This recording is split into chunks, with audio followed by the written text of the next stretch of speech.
যে দেখি কি রিয়াকশানটা হয় পেশেন্টের, যাই না কি বলবে। আমার তো এখন কপালটা কদিন ধরে ভালো যাচ্ছে, দেখা যাক কি বলে। বললাম না আমি এলিয়েন, অন্য গ্রহের প্রাণী, এলিয়েন এসছি আমি। হা করে তাকিয়ে আছে। আমাকে পেশেন্টের বাড়ি যেতে গেলে ঠিক এরকম একটা ব্রিজ পার হতে হয়। এখানে ফুলকপি, শীত চলে গেলে এখন ফুলকপি, এই ফুলকপিগুলোই গরমকালে খাওয়া হবে। আরে ভাই ভাই ভাই, গাড়ির চাকা লিক হয়ে গেল একদিকে দেরি, তার মধ্যে জলজিরা খেতে গিয়ে দেরি। আমি তো ঘড়ির টাইমই দেখিনি, যাই না কি বলবে এখন পেশেন্ট বাড়িতে। এতক্ষণ ধরে জলজিরা খাচ্ছিলাম, এতক্ষণ না অত, কতক্ষণ হবে, 2-3 মিনিট, যতক্ষণ খেতে লাগে। তো যাই হোক, জলজিরাটা খেলাম, খেয়ে দিয়ে এখন পেশেন্টের বাড়ির দিকে যাচ্ছি, এই বাঁশবাগানের মধ্যে থেকে। আর যে দেখি কি রিয়াকশানটা হয় পেশেন্টের, যাই না কি বলবে। আমার তো এখন কপালটা কদিন ধরে ভালো যাচ্ছে, দেখা যাক কি বলে। আমাকে পেশেন্টের বাড়ি যেতে গেলে ঠিক এরকম একটা ব্রিজ পার হতে হয়। এখানে ফুলকপি, শীত চলে গেলে এখন ফুলকপি, এই ফুলকপিগুলোই গরমকালে খাওয়া হবে। সব এগুলো রেখে দেওয়া, ফুলকপি, বাঁধাকপি সব এখন বসানো হয়। দেখো ব্রিজটা, এটা কি নদী জানো তোমরা? এটা হলো সরস্বতী নদী। আমি এখন যে ব্রিজটার উপর দাঁড়িয়েছি সেটা সরস্বতী নদীর উপরে। এই যে এই ব্রিজটা, এই নদীটা সোজা চলে যাচ্ছে এদিক দিয়ে মগরা। কত চওড়া ছিল রাস্তাটা। কোথাও নিঘাত গরু ফরু পড়েছে মনে হচ্ছে, ফায়ার ব্রিগেডের লোক এসছে।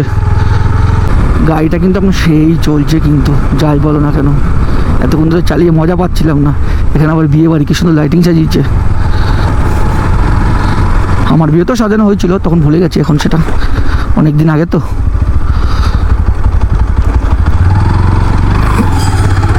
বললাম না আমি এলিয়েন, অন্য গ্রহের প্রাণী, এলিয়েন এসছি আমি। হা করে তাকিয়ে আছে,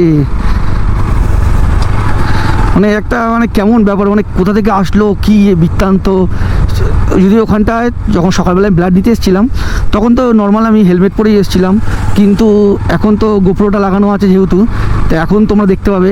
তখন সকালবেলা যখন এসেছিলাম তখনই সব হা করে তাকিয়ে আছে, মানে কি কোথা থেকে আসলাম, কি ব্যাপার, এই হলো ব্যাপার। আর কি বলবো, কপালটাই খারাপ।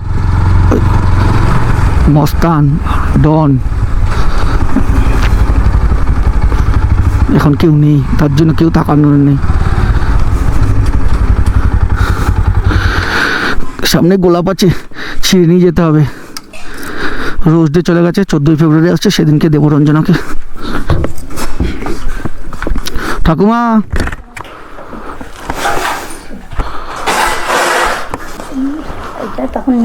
এটাতে নিয়েছো? ও,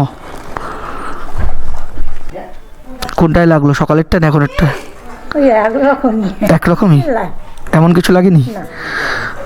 একটুখানি লাগবে বলো, হাতে সুইটা ফুটলে তো লাগবে।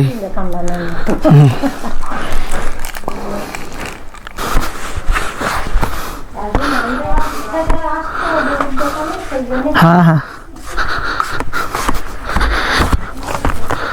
শরীরটা ভালো নেই, দুর্বল দুর্বল লাগছে কেমন।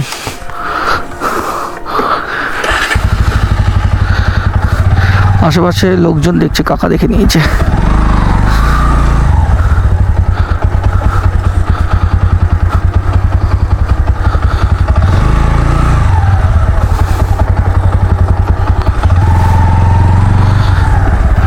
কত গাঁদা ফুল হয়েছে, গোলাপ হয়েছে, কিছুই নিতে পারলাম না। কাকাটা ভুল টাইমে চলে এসছে।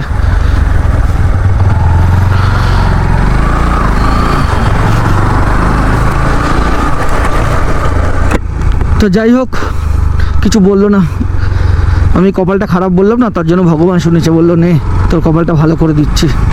এখানে প্রত্যেকে বাড়ির সামনে কত সুন্দর সুন্দর গাঁদা ফুল গাছ লাগানো, আর আমাদের ওখানে রাখলে সব ছিঁড়ে ফিরে একাকার করে দেবে। এখানকার গরুগুলোও ভালো, খায় না। আর আমাদের ওখানকার গরুগুলো মানে কি বলবো, ওখানে তো মাঠ ফাট পায় না, তার জন্য লোকের বাড়িতে বাড়িতে খেতে আসে। বাড়িতে বলতে রাস্তার ধারে কোনো গাছ লাগালেই। যাই হোক, আজকের মতো ব্লগটা এখানেই শেষ করলাম। নেক্সট ব্লগ খুব শীঘ্রই আসছে, ততদিন সবাই ভালো থেকো, সুস্থ থেকো, আর আমার ব্লগগুলো বেশি বেশি করে দেখো। আর কি বলবো।